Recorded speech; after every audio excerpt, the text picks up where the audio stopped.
and welcome to this month's Craft My Stash. I am so happy to be here, and I want to start off by sending a huge thank you to everyone that participated in Tamika and I's Craft My Stash crop that was held on yesterday. It was tons of fun. We had classes, we had games, we had a ton of prizes, and it was nice to see everyone that we may comment, interact with online, see their face if they chose to show it. So yeah, guys, so that's what I want to say thank you for. So for this month's challenge, Tamika and I, decided to alter something. It could be anything, and I thought I was gonna bling, but Tamika and I decided to alter the same thing. So this month, be sure to go and check out both of our videos just to see the differences in what we created and how what we started with became what it is. So I'm going to go ahead and just share a few of my supplies before I show you what I created, because I'll just mention them. So first of all, my project is mixed media, if you can't tell by what's here on my desk. I have been loving mixed media projects, just trying it out, mixing colors, mixing textures, just doing all the things. So first I used some papers. I covered my project, I spray painted it and I covered it in papers. And these are the Spectrum Sherbet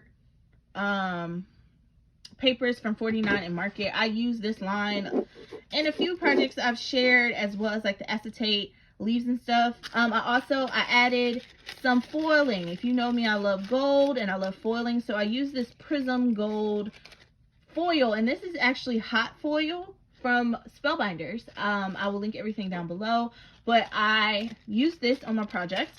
I used paint, so I used my Bombay inks, and these I picked up on clearance, I think the last round of clearance earlier this year from Hobby Lobby. And I used texture paste and gesso and all of those things. So yeah, so let's get right into my project. How does this become this? So here is my project, guys. It was a labor of love, and it's so fun and happy. My daughter loves it. She loves rainbow.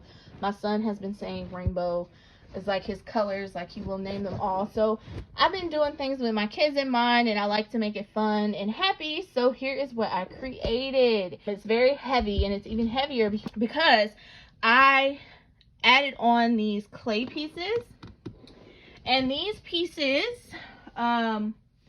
were fun to work with. I used Perfect Cast to create these, and I will link the product I used, the Perfect Cast, as well as the mold that I used. So I actually used 3 different molds.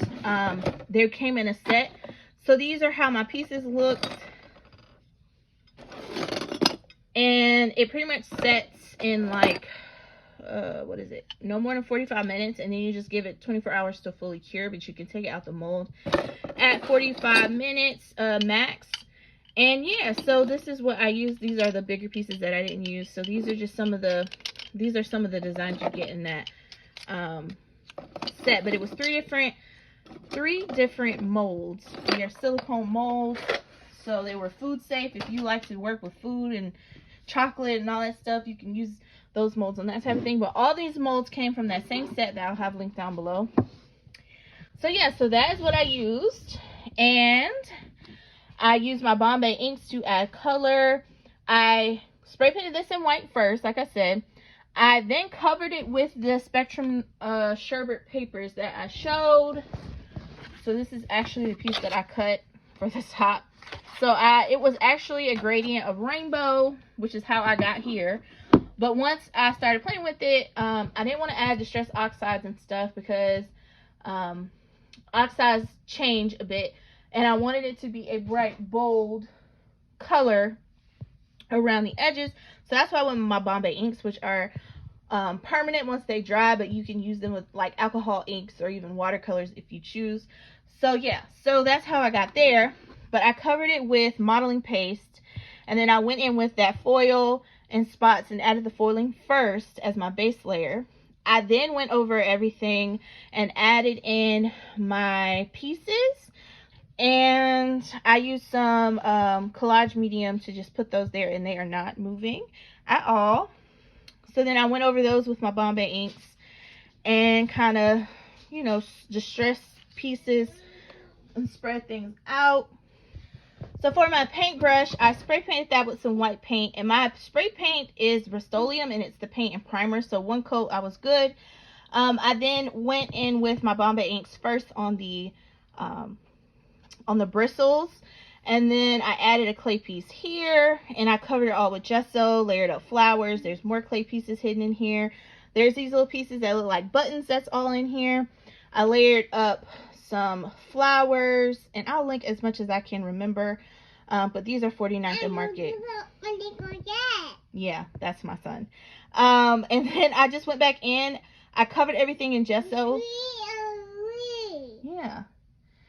And then I went back in with those Bombay inks to add pops of color. Yes.